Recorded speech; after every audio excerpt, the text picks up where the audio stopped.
So welcome to this session that is focused on attracting more companies into Wisconsin. We're calling it the Onshoring Project. You heard me talk a little bit about that in the opening session.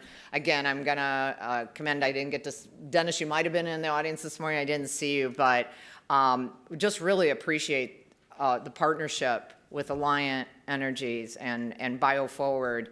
Again, we're committed, and that's what's just so thrilling to work with someone like Alliant that's committed to trying to do whatever we can to market this state.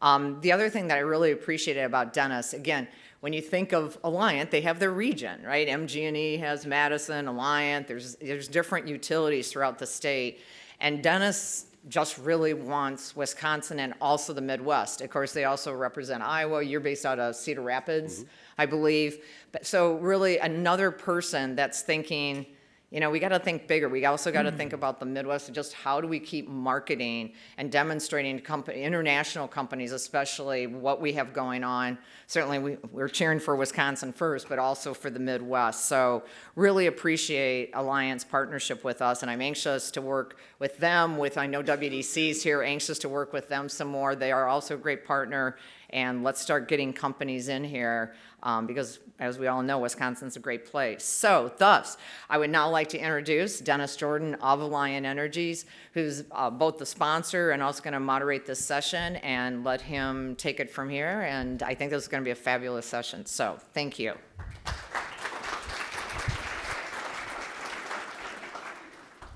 I will do that because I should. Great, thank you. Thank you. Look at that, Phil. We got walk-up music. Thank you, Lori. Very nice introduction. Appreciate that. Lauren, I'm Lisa. I said Lori. I'm sorry. Lori. Yeah.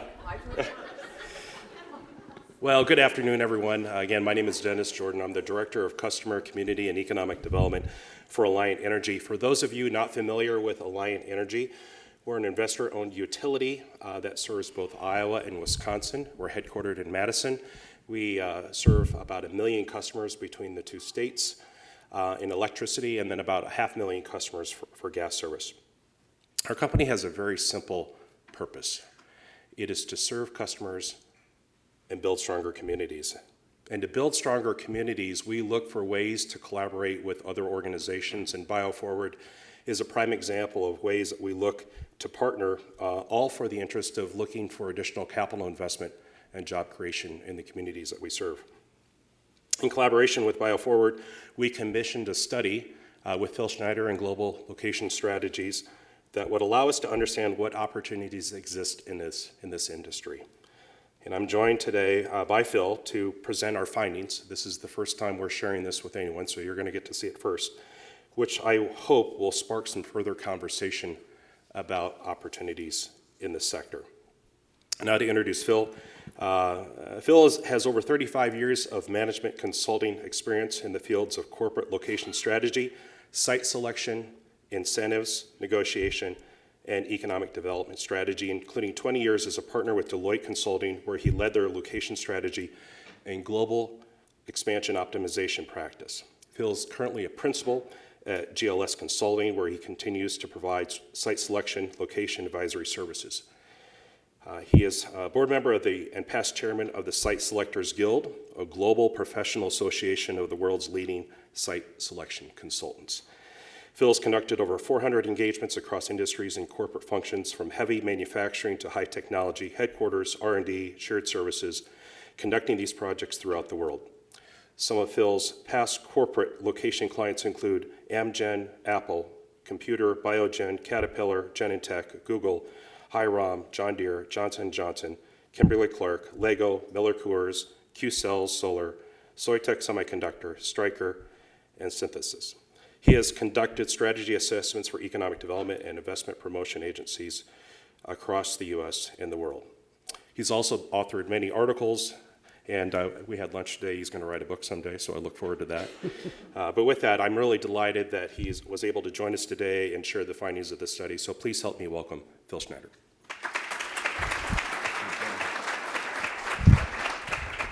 First of all, I'm going to test the lavalier. Can you hear me? No. All right, can we get a little volume here? Let's see if it's on. It's on. Well, if not, I might have to go over here. Oh, did it just come on? Okay. All right. I'm going to try to do it from here, see if I can see well enough.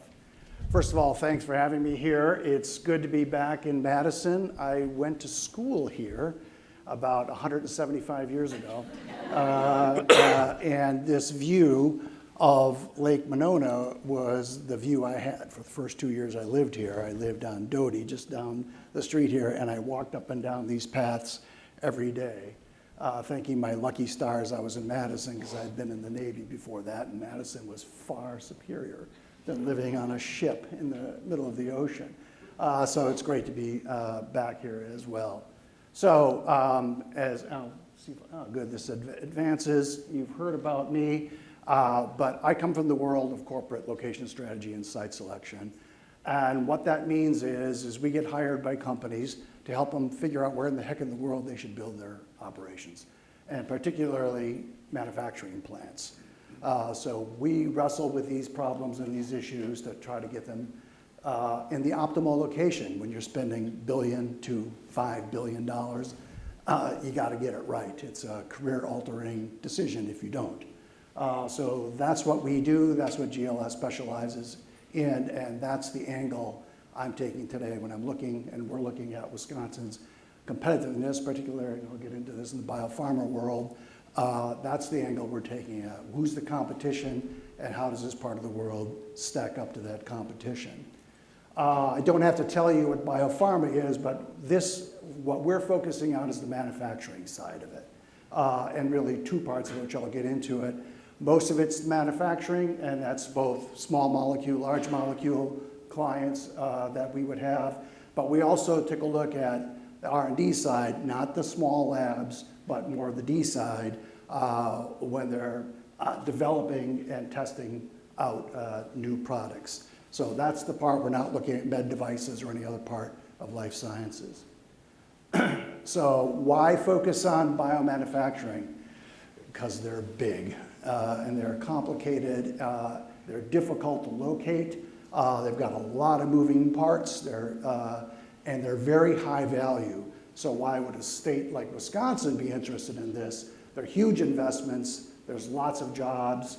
There's a big ecosystem that needs to support them.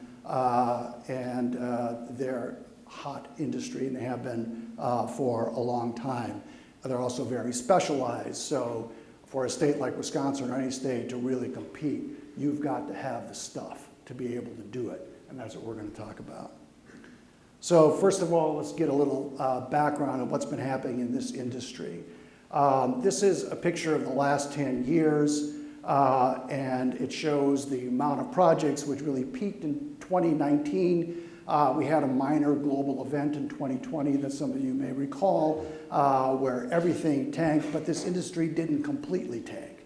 In fact, I recall in 2020 where there were no projects at all for me for about 3 months, and then the projects that started hitting were biopharma projects, because we needed to build a lot of vaccine plants globally, and we needed to build them fast.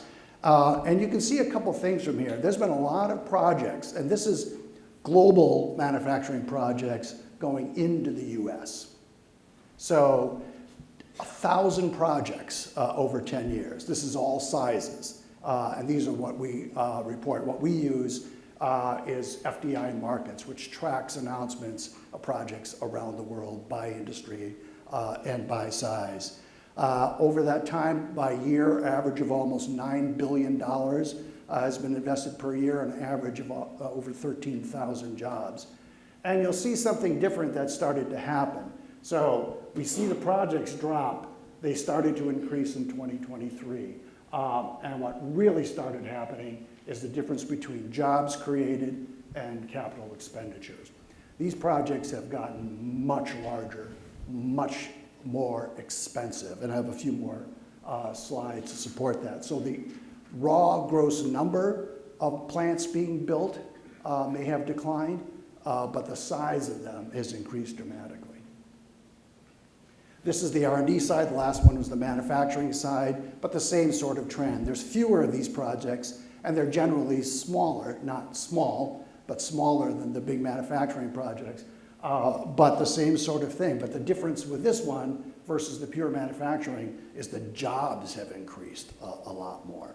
So CapEx is starting to spike. And we have half a year of data maybe for, I don't think it's on this one, but for 2025, but the same trend is occurring. So things are heading straight up. So again, back to the point, why are we interested in this industry? Why is Wisconsin interested in this industry? Because it's becoming a really big deal, not just here, but globally. This is domestic, the same sort of look, but on the domestic side, we've combined manufacturing and R&D, I should say manufacturing there as well. But you see the same sort of phenomenon with CapEx going up. These are US companies investing in places in the US, either where they currently are or in a new state or location. And again, on the manufacturing side, we see an average CapEx of 1.8 billion. These projects, an average of almost 2,000 in some of these jobs per year. This is just the big leaders. So again, if we scan who has been making the announcements, we've got the domestic side and the foreign investors. Eli Lilly, Merck, Pfizer, and Lilly, 5,000 jobs created this is going back to 2015 to what we have currently in 2025. And then the largest foreign investors, Novo Nordisk, GlaxoSmithKline, Aurobindo Pharma. So we're starting to hear from India over the last couple of years, Roche. So some of the usual suspects that you might be familiar with, but a lot of projects being announced. Novo Nordisk, 12 projects in the US. So kind of a similar point, although there's been fewer manufacturing projects, average CapEx, jobs creation has soared. So the nature of the products. So you see 2022 kind of a peak, but in terms of average CapEx, we surpassed that in 2024. And in 2025, we're looking at roughly the same. And for average CapEx in the US, job creation reached its highest level ever last year. So again, same sort of point to take home. It may look like, if you're just tracking the number of projects, that it's actually declined since the pandemic.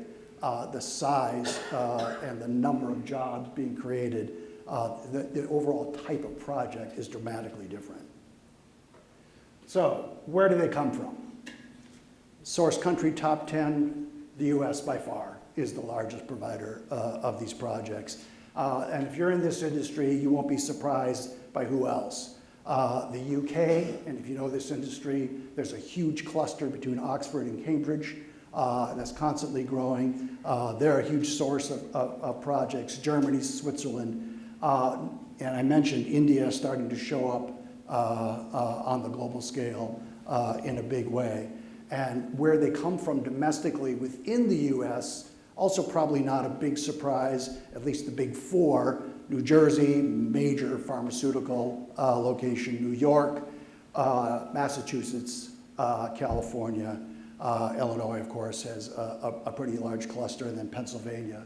That cluster will come up a number of times in this presentation. Between Philadelphia, New Jersey, New York, and down to the DC corridor is a massive cluster for the US. And where do they go? Well, they also go primarily to the United States, UK, Germany. Now, you'll see China is next on this list. At least from my experience, maybe you have a different experience, the bloom is off that rose. And so this is probably going back more 8, 9 years ago. I don't see a lot of clients investing heavily in China these days. And there's a few that kind of new players in there. You'll see Spain and of course Ireland as recipients of this. They're not sources of it, but within Europe, they're lower cost locations for companies based in the UK, Switzerland, Germany, for example. And within the US, where do they go? And we'll get more into this later because this is sort of nuanced. Again, probably no surprise if you're in this industry. Massachusetts, California, North Carolina, Pennsylvania, New Jersey. These are sort of the big 5 traditional clusters in the US. So going back over 10 years, they still get the variety of most of the projects. We put down in the lower right corner there, Wisconsin, was no slouch. It didn't make this top list, but at 15 projects and $3.7 billion, that's nothing to sneeze about. So Wisconsin definitely became a player. I don't think Wisconsin, when I was back here, as I said, 175 years ago, Wisconsin was not a player. There were some things going on at the university. I'm trying to think of the drug, Coumadin, I think, is like that came out of Wisconsin. So that was going on, but it's exploded since then. So these are the world's biggest clusters, and you'll see it's been sort of bi-coastal for the US primarily. As I mentioned, we've got Boston, New York, Greater Philadelphia, and then the DC capital region. And then we'll talk about this a lot more, Raleigh-Durham on the right coast. And on the left coast, Seattle, San Francisco, LA, San Diego, and Chicago and Toronto, kind of in the middle. And then we've got named two emerging ones in North America here, but there's more that we'll get into. And as I talked about, the big clusters in Europe, where the biggies are primarily Switzerland, Germany, UK, and two different areas within France, but particularly around the Paris region. So I mentioned a project I did in 20, and then I redid it in 22. At the corporate level, they wanted to re-identify all the leading clusters of the world. And they wanted to start with a long list to talk about investment. We're only going to look at the largest clusters. I'll get into that too, and the reasons why is that, particularly for that particular drug, they did not want to be pioneers. They're not going to go into a low-cost area and try to make it happen. They've got to be in an area where the ecosystem already exists. So step one, identify the top 15 clusters of the world. And this is how Wisconsin has done since 2020. Again, this is the last 5 years. Fares pretty well. I wanted to put that little fact, although Wisconsin's 20th in population, it was 10th in the number of projects. So in sports terms, you're punching above your weight here. And it scores pretty well. And you'll see some of the, of course, the usual suspects over here. But I like to look at to see who Wisconsin beats out. And there's some surprisingly strong players where Wisconsin has done better. And I like to see, and this is something I keep in mind, who the more likely competitors are. It fares very well in terms of projects with Indiana, which of course is the home to Eli Lilly, if you recall from an earlier slide, the biggest source of projects, CapEx and jobs for a US domestic company. So the next thing I want to talk about is benchmarking. So what do we mean by benchmarking? This is where we normally start our site selection project for a company. So let's say Eli Lilly has hired us. They'll want to do what I just said. Let's do a benchmark and understand. Let's look at every possible location. And by that, we mean 387 metropolitan areas in the US. And let's benchmark them to come up with the long list of where we're going to look. We're not going to look at number 300 to 387, but we want to get it down to 20, 25 locations. So that's where we started. We ran a test of Wisconsin, but of the whole country to see who comes out on top. So just a little background of what we are looking at when we're benchmarking. There's three sort of main buckets. Of course, we're looking at operating costs. Every company is going to look at operating costs. When we talk about operating costs, I use the word variable operating costs. Those costs that vary by geography. Machinery and equipment doesn't vary, but labor varies, taxes vary, real estate varies, logistics vary. Those are the things that vary by geography. So we look at cost. We generally call quality the business conditions. Quality of the workforce, the capability of the workforce, capability of the infrastructure, quality of the infrastructure, and then any risks. Could be natural disaster risk, could be social risk, could be political risk. Political risk is something that more and more companies, particularly our foreign direct investors, are looking at state by state, how stable is that state? So those are the big buckets. Okay, so I want to talk about a little bit about the factors that we look at. As I said, it's pretty simple. 6 big buckets: quality of life, site, talent, permitting, utilities, logistics. Those are the big buckets, but that's not where it goes. Oops, back it up. This is an example of how a site selection project or an evaluation actually looks. We'll look at 50, 60 variables and model them and score them, collect all the data around them.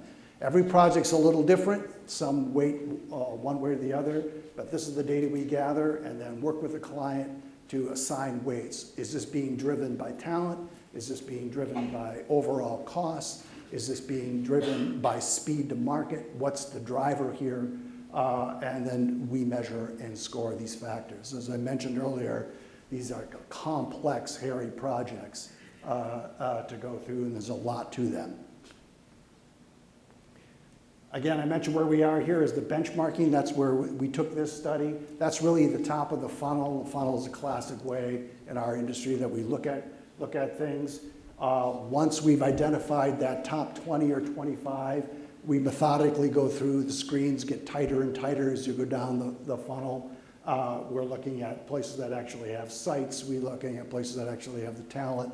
They actually have the team. At the end of the day, they have the ability to actually pull this off in the optimal possible manner, meeting our key criteria and measurements until we get down to the one.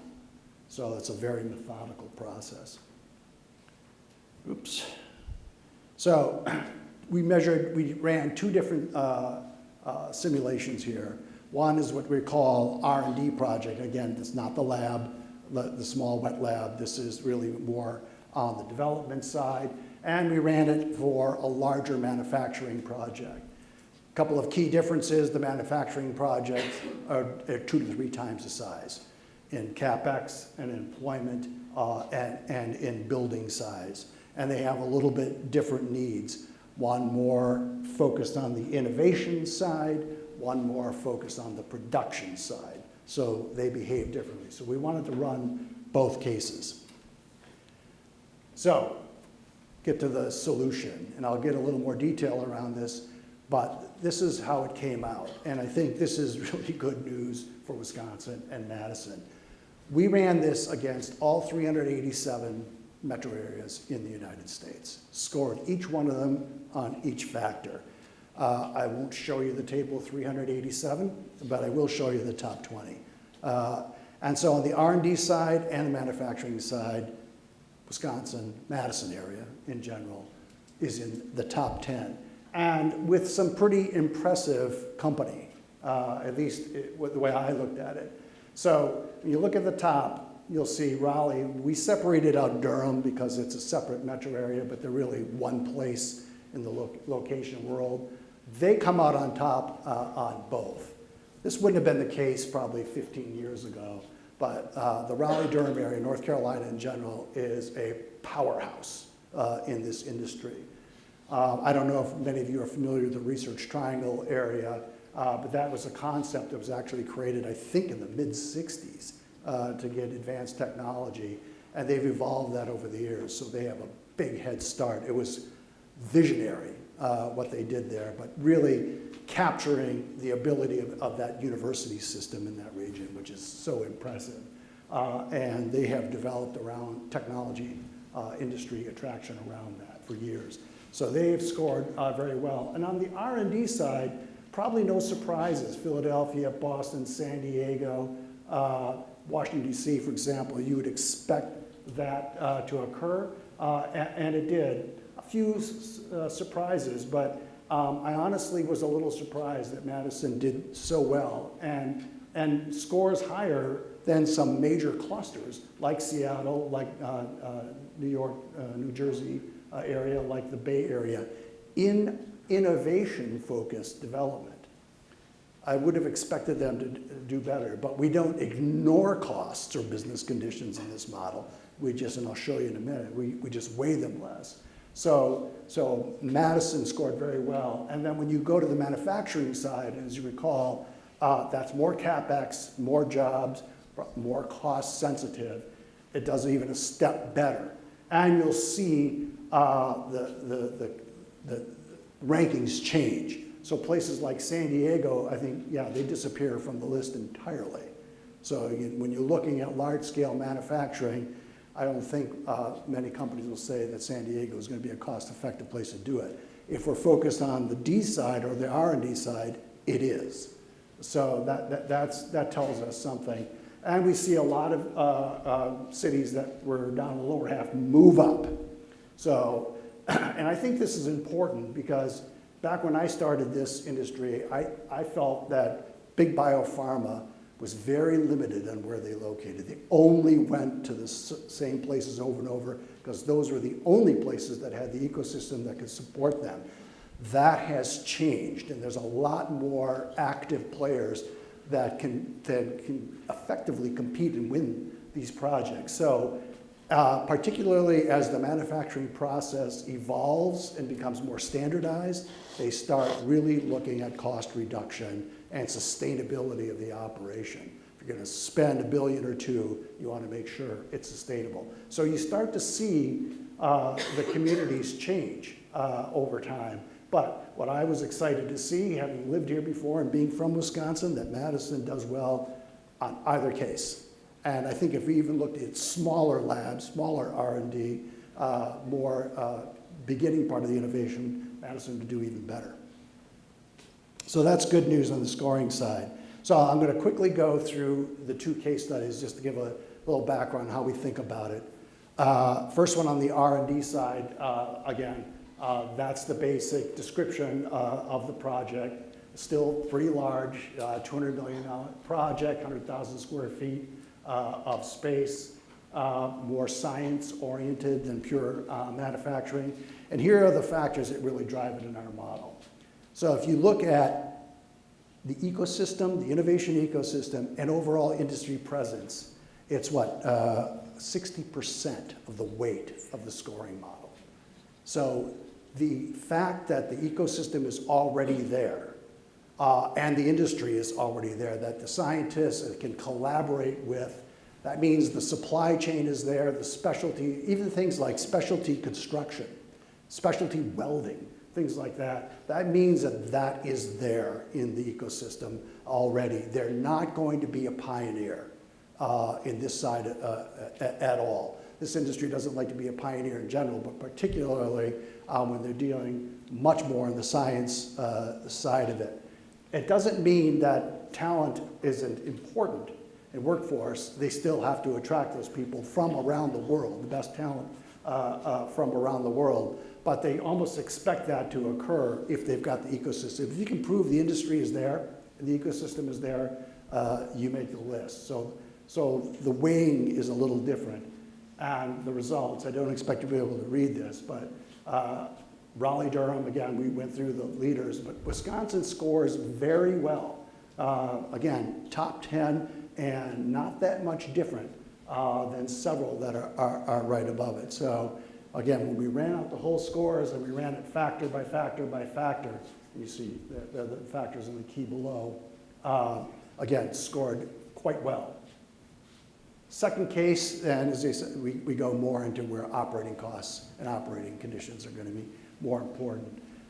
Again, here's the, we're about 400 to 500 million CapEx, about double in size, double or more in employment.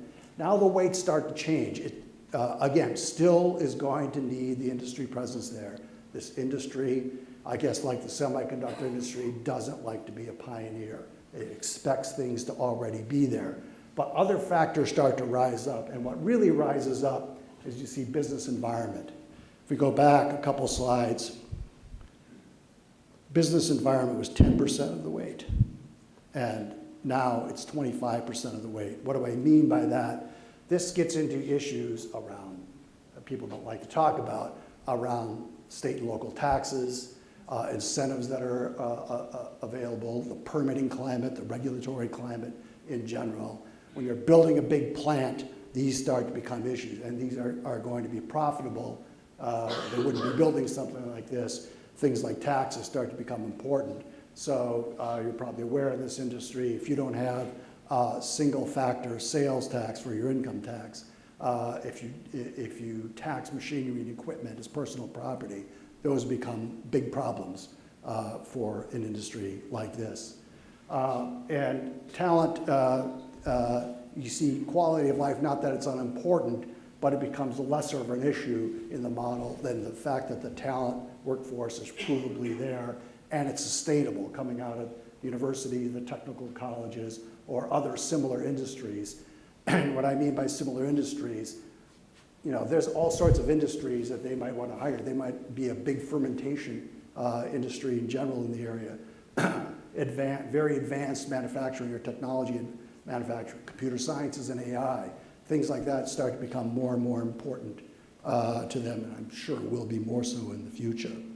And as we saw before, Madison scores very well. I like the fact that it beats out Chicago for that rivalry runs deep even in this industry.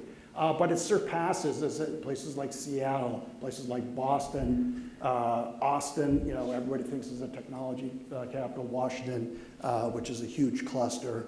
Madison performs even better. So when it comes to big manufacturing projects in the biopharma industry, Madison and Wisconsin in general is competitive. I don't think that would have been the case 10, 15 years ago, but it is the case now, and the model proves it out. So, what do we take away from this? First of all, I want to go through what some of the other leading states are doing, what I think they do well and not well. So I think Raleigh-Durham is the prime competitor. I think they've become the alpha dog, as you saw, whether it's R&D focused or it's process focused, they score on the top. They've done a number of things, and there's more to it than this, but permitting, and again, I'll talk about all of these with permitting. Permitting has become extraordinarily important in industry. You've got to be able to get up to speed fast. And they have focused on this in North Carolina and the Raleigh-Durham area. They have permitting expertise. They're extremely familiar with the life sciences industry. They have export staff, and that goes down to the specialized bio team as well. They know what this industry is. They know what they need. They know what's driving them. And they're willing to get them up there fast. They have certified biomanufacturing sites. So sites for something like this, you start thinking about $1 billion project, or even in our case, $500 million project, it takes a long time to get a site ready for that, to identify it, get the infrastructure out there, get it ready to go. States like North Carolina figured that out quite some time ago and invested a lot of money. They just authorized, I may not have the number right, but something like $150 million at the legislature's level to invest in site readiness. I don't have Pennsylvania up there. Pennsylvania, in a bipartisan manner, approved $500 million for site readiness. That's how important. They know if you don't have the sites that are ready to go, you're not getting the project. In our business, no product, no project. It doesn't matter how good your workforce and ecosystem is. If you can't find a place to build quickly, and you're just showing me some cornfield near Stoughton, it's not enough. It's got to be ready to go. They've done that in North Carolina.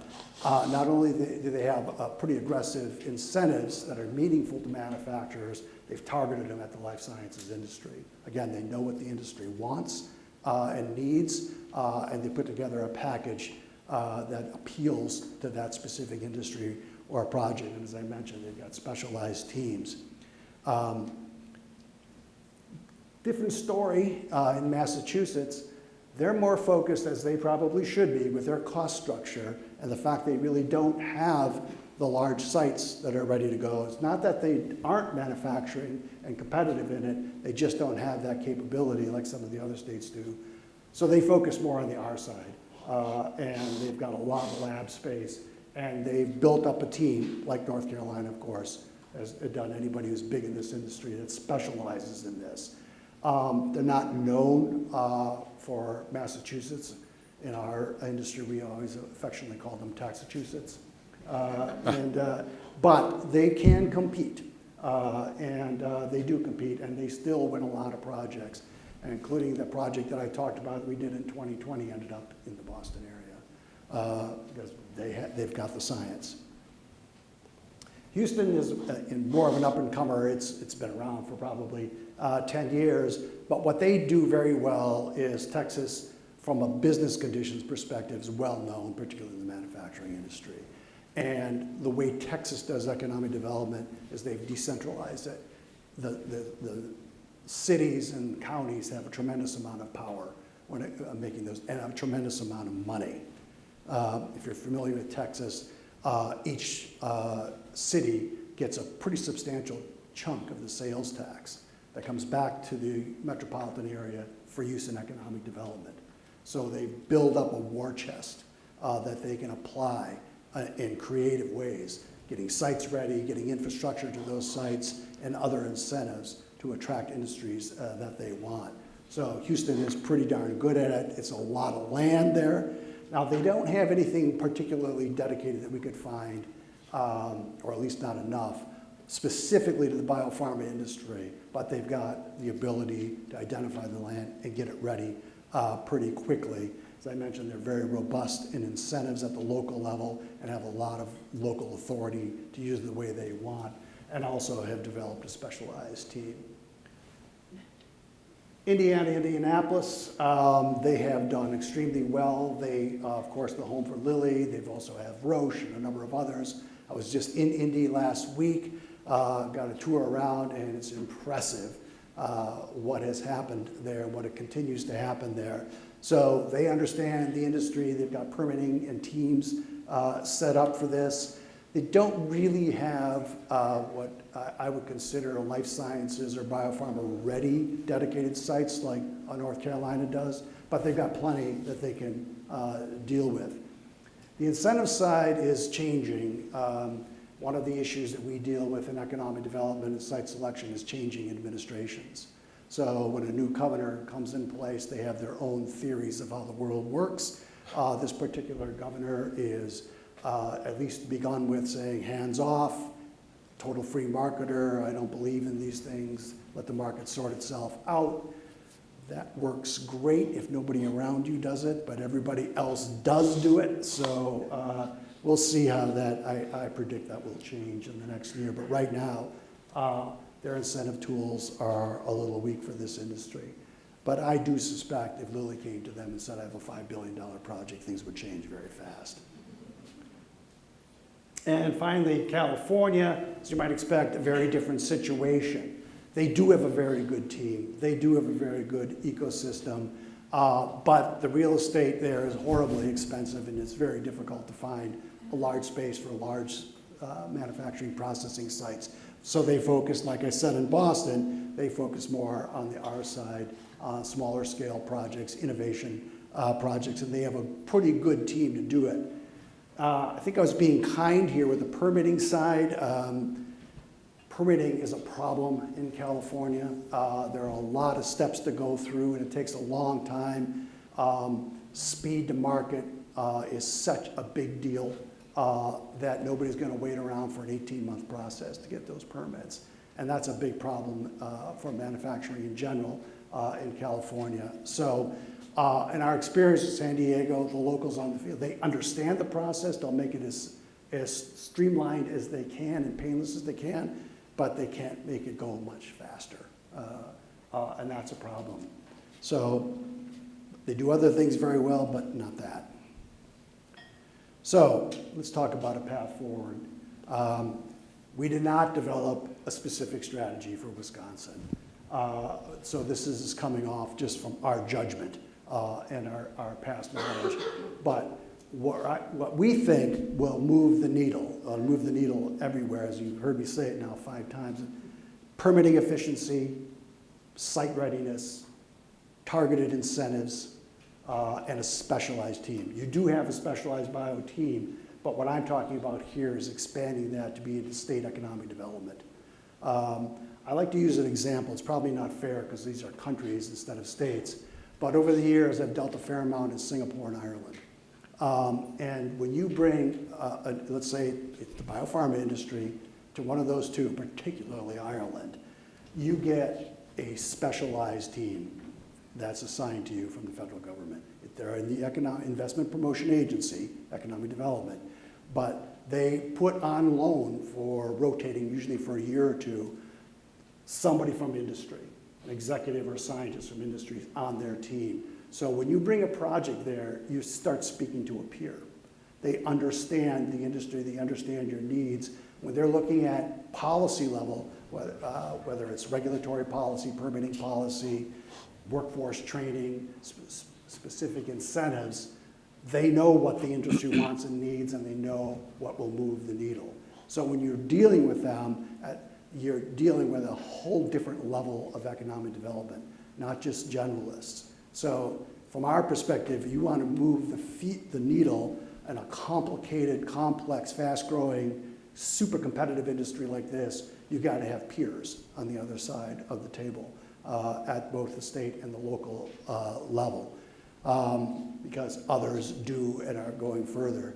On permitting efficiency, I'll say it till I'm blue in the face, speed wins. Speed to operation, we say speed to market, but I always say the greatest incentive in the world is speed. If you can get that plant up and running and producing 6 months, 8 months, a year faster, that's worth millions to them. And that's why I think the problem I pointed out in California, and maybe a little bit less so in Massachusetts, is that they struggle to get that done quickly. Not that they can't do it, it just takes a long time. Compare that to North Carolina or Texas, where it becomes super fast. They start adding that up in operations, how much money that's going to mean to them, and they can get product out in the field faster than their competitors can with a new plant. That's a huge competitive advantage. I too often see out in the field that, well, this is just the way we do things at the permitting office. We do it in a linear fashion. You go through this hurdle, then you go to the next hurdle, and the next hurdle, and others have a one-window shop. There's an ombudsman assigned to it who rushes that through. They know at the permitting agency, if we get a high-profile, high economic impact project, we're not going to take the full 60 days to get permit one. We're going to do it in 6 days. You know, so that's the sort of thing that makes a big difference, and it shows the industry that you get their problems. The site readiness, over the last 5 years, since we started coming out of the pandemic, there's been a rush on sites in the US that I certainly have never experienced, and we probably haven't experienced since the 50s. So many large-scale manufacturing projects, not just biopharma, but across the industry spectrum, have located in the US, a lot of it foreign, by the way, and they've basically absorbed all the sites with big infrastructure. And now today, with the data center world, the AI data center world, they're occupying what's left and then some. So sites, when you get into a complex project like biopharma manufacturing, are hard to come by, and at least in my opinion, require investment to get ahead. Nobody's going to wait around for that. It takes time and money to get a big, complicated site ready to go. You saw that it could be 20, 25 megawatts of power. Utility world today, they'd be relieved by that. That would seem small, but that's still a lot of power, a lot of water, a lot of other infrastructure. Having that site ready to go, all engineering studies completed, all analysis completed, that means that it's almost shovel ready day one. They know what they've got. Again, that goes back to speed to market.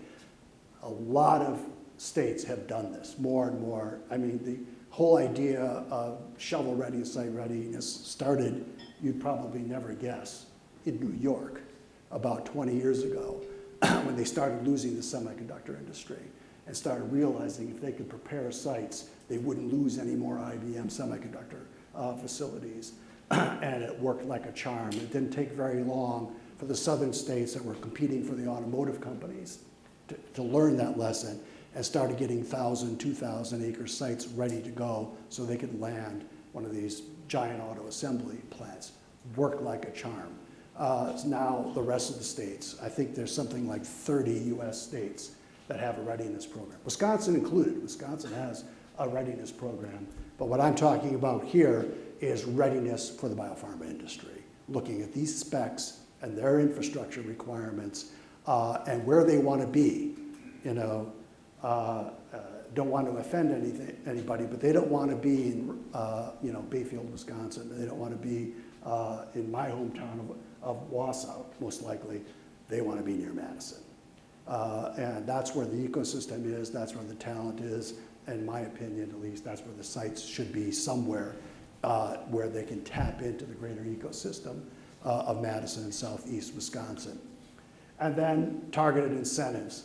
And I understand that incentives are a dirty word for a lot of people, like it shouldn't be done.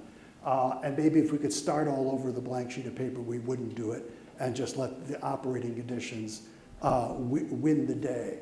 But the fact of the matter is they've been with us for at least 50 years and they're not going away. And the rest of the world plays by this. They play it in a big way. So yes, Wisconsin has incentives in general and does compete and has effectively landed big projects. But again, looking at it through the lens of this industry, how is it specialized to the needs of biopharma manufacturing and R&D? Can you develop something special? Just as an example, other states have passed legislation where if you hit these numbers, you qualify for this very special lucrative incentive. Maybe a cash grant, and maybe a refundable tax credit. It may be free land, maybe something like that. But the way it's designed is only a project in this industry at this size could possibly ever qualify for it. So it's really targeted on getting those giant elephant projects in the industry that you want. That's what I'm talking about, designing something very specialized. If you want to play in this world, I feel that you need to do that. Okay, that's the end of my prepared remarks. I think we're going to do some questions. Yeah, some Q&A. Yeah, that would be great. All right. So Lori, I think we've got a mic over here and one over here, right? Two different places. Yeah, that we would invite people to go and ask any questions. I've got some questions already drafted to get the conversation started, and I think we got about a half hour left, right? An hour? Yeah, it's an hour session. Okay. All right. So So we have an hour? 10 minutes, just 15 minutes. Okay. Thank you, Phil. That was good. There's a few questions that we've drafted. We thought maybe we'd get the conversation started. Let me start out with first question. From your perspective, what are the key factors biopharma companies are considering when to locate in a specific U.S. state? Well, you probably gathered from the presentation, from my perspective, and I think our industry's perspective, it's ecosystem. I think first, I think there's two major drivers of this is that the cluster or a cluster is demonstrably there in the region. And what I mean, there's other players in this industry. There's support services, supply chain, and I would say the talent pool that's directly relevant to them. So that's a pipeline of talent from existing industry and a pipeline of talent from the university system. And I would also connect to that relationship with the research world and the academic world. I think if you don't have those like three basics, I don't think you can compete in this industry. Right. Yeah, I think you're right. Oh, we're getting a little feedback here. Yeah, we're getting feedback.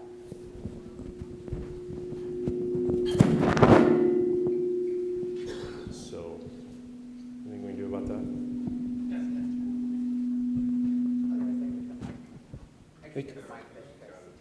You know, Phil, when we started this conversation a few months ago about doing this study, I think we knew that Wisconsin was going to do pretty well. I was surprised, and I think you were surprised, top 10, right? And I think it goes to show that there's been a lot of things that have been done right in the last 10 or 15 years. But I'm really glad that you pointed out some things that we need to work on, both as a community, as a state. Leads me to my second question. What competitive advantages do you see certain states offering to attract and support biopharma companies? And maybe just a recap of some of the things you highlighted in the slide and maybe anything else. I think specialization in the industry, I think the states that are most competitive, including the major clusters, the 5 big major clusters, is that from an economic developer's perspective, they are specializing in this. They have a specialized team and specialized tools for this. And as I said, they've crafted permitting, they've crafted incentives, they've crafted tax policy that speaks to the needs of this industry. You know, when there's a big breakout drug, it can be extraordinarily profitable. You know, so the fact that you're only taxed on the sales within that state. That's the only income that's counted. That's been a huge deal for the industry. If you don't have it, you're not going to be a cluster for much longer. And I think they've got, particularly North Carolina, specialized sites identified. I think it's this understanding of what the industry is, what it needs, and then developing the tools to meet those needs. That's what they've done. Great. I know we've got some folks in the room with WEDC that, you know, work hard every day to represent Wisconsin for a variety of industries. What words of advice would you give them in terms of next steps that they can take back to their leadership? I think they know this already. I think they know, but I think the message needs to get out there that Madison and Wisconsin in general are players in this industry, probably stronger players than most people understand or believe. But the next step is to not be in the top 10, it's to be in the top 5, in the top 3. When we narrow it down, it's down to 3 finalists, sometimes 2 finalists. So it's nice to be 8 and 9. It's a lot nicer to be 2 and 3, and eventually being 1. So taking the message that we're good, but we are on the cusp of being great. And we're going to need to double down, triple down on our efforts and specialized tools. Easy for me to say, but I think if Wisconsin really invested heavily into the attraction and growth of this industry, including developing, like I said, specialized incentive tools, specialized sites that are ready to go for this industry, it'd win more. Same question, but applied to local, regional economic development groups or parties connected to that, say the various cities in the area. What should they be doing? I think the same, particularly for Madison and greater Madison area and greater Milwaukee area. And I think I want to add one more thing to that, to the state, and it really applies probably more to the state, is to, and you and I have had a discussion similar to this, is thinking bigger about what the ecosystem is. When you look at something like this, we tend to get trapped in this idea that the ecosystem is our metropolitan area or even our state. The industry does not care about state boundaries or county boundaries or metro. They care about the region, the ecosystem that it's in. From my point of view, let's call it the Madison ecosystem includes Chicago, it includes Minneapolis, it certainly includes Milwaukee. And if you look at where would a company recruit from, talent from, they'd be recruiting at University of Iowa, they'd be recruiting Minnesota, they'd be recruiting Northwestern, they'd be recruiting all over this region. And if they're looking at developing their supply chain, they're going to be looking at least, that's only, I think Minneapolis is what, a 4-hour drive from here? That's half-day trucking. That's easily within the supply chain of this industry. So starting to think bigger. I wish we could get outside of thinking just beyond our state boundaries and working with multiple states and saying, we are a cluster. We have the ability to be every bit of the cluster of Southern California or the Northeast if we work together and start thinking about this. as a regional biopharma or life sciences industry, because all these other parts that are reachable in short drive time have something to offer. And when I look at the local level, thinking the same way, how do we work together? If I'm in the Madison area, well, does the site that we want to develop for biopharma have to be in Madison? No, it does not. It could be in one of the surrounding counties. People will drive 45 minutes for a job like this. And if the infrastructure is there, all of the amenities that Madison would have for a biopharma industry would certainly be available 45 minutes to an hour, if not further away. So start thinking, again, beyond your boundaries. Phil, you talked about incentives. No matter what we think about them, they exist. Talk about what's meaningful to companies as they evaluate incentives that are available to them, whether it's at the local level, state level. And give some direction for us, please. Yeah. Incentives are certainly controversial, and I think we all understand why they're controversial. But as you said, they exist. They're here to stay. We can't change that. So then we have to look at what's meaningful, not just for the company, but for everybody that in a partnership. But I will tell you, from the company's point of view, there are incentives that don't mean anything, or they don't really have value. The ones that have the most value are things that directly affect near-term operating costs. So, as I said, I personally think speed is the big one, and I think with a little work you can monetize that and prove what that actually means to a company, and demonstrate that we are your partner to get there fast. And then what other states certainly do is they look at trying to, if you're looking at a cost model that goes out 10, 15 years, the biggest cost impacts are in year 1 through 3. Yep. That has the biggest net present value for anybody. So it's infrastructure issues, it's cost issues, it's grants. We have found that the states that have passed refundable tax credits, so based on payroll, the payroll tax. So basically they can effectively not only wipe out the corporate tax in the near term, they can use it as a grant mechanism because it's refundable. So most of these big operations are going to be in a loss position for at least 3 years. Mm-hmm. So that's a way to get cash that they can use in building out the operation. And so it makes the area immediately more cost competitive. Again, if you're operating in a vacuum, you don't think that's important. But when you're competing against Texas or Indiana or North Carolina, it is meaningful. Yeah. Do we have a question, Heather?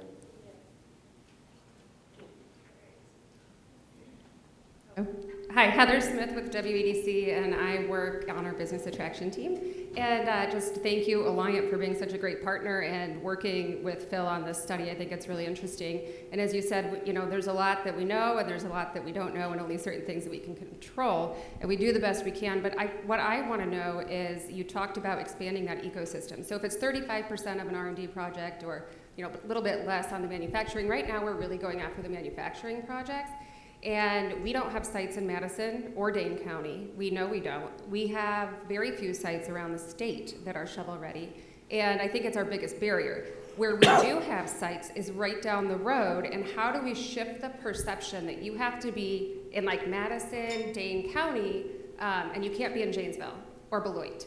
Because we have beautiful sites that are shovel ready, but we recently learned on a feedback session with a very top reputable site selector that we lost out on a huge API project because they didn't want to be in Janesville. They didn't see that as close enough to the Madison ecosystem. And so how do we change that perception? It is, it's a really good question. It is very difficult to change. I think there are consultants and companies that can think out of the box because you can commute from Madison to Janesville and vice versa. That's not a big challenge. And I would push back. I mean, if you are in Naperville, what is your commute to Chicago? Longer. So there's ways you can set the examples, but it's hard to change that impression. It takes over time. There has to be, I would think, some sort of, in the near term, reciprocal cost reason to do so, to make it as like a deal they cannot refuse. So, but that's a difficult perception to change over time. The more challenging, it's like, I like to say in the world of economic development, we've done all the easy stuff. All that's left is the hard stuff. And getting a site in closer to Madison is the hard stuff. But that doesn't mean it's impossible to do. Metropolitan areas do it all the time. They hustle and find those sites and work that, and it can take 2 to 3 years. But the payoff is enormous. I would like to say, I couldn't guarantee this, but if there was a life sciences biopharma manufacturing site in Dane County, you'd sell it and you'd attract somebody there because the amenities and the story behind it is so compelling. But nobody's going to come here without it. And you can try, and I would probably listen to it because I know the area. I would listen to the Janesville or Beloit story. I would look at that commute. But at the end of the day, you've got executives that might not even be from the United States who are looking at that and it's like, no, we're not doing that. It's worth trying to change perception, but it's going to take time. But my advice would be also work on the harder thing. Great question, Heather. Any other questions from the group? Would you mind going up to the mic so we can all hear you? Sure. Oh, I have a loud voice. Oh.